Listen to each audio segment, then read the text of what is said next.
લોકશાહીના મહાપર્વમાં આજે સુરતનો દરેક નાગરિક ઉત્સાહભેર ભાગ લઈ રહ્યો છે। ત્યારે સુરતના વોર્ડ નંબર 4 માંથી એક પ્રેરણાદાયી કિસ્સો સામે આવ્યો છે। અહીં ગંભીર બીમારીથી પીડાતા એક દર્દીએ હોસ્પિટલના બિછાનેથી મતદાન મથક સુધી પહોંચી પોતાનો મતાધિકારનો ઉપયોગ કર્યો છે।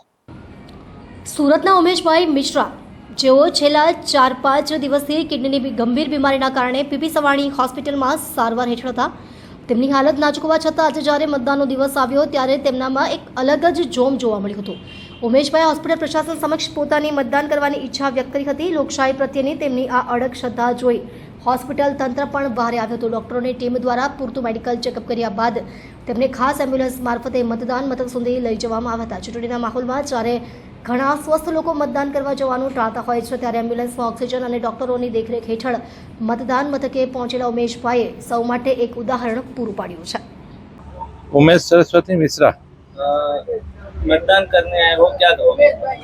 सर ये हमारा हक है और हमें यही संदेश देना चाहूँगा कि हर कोई को अपना हक के लिए लड़ना चाहिए और आना ही चाहिए।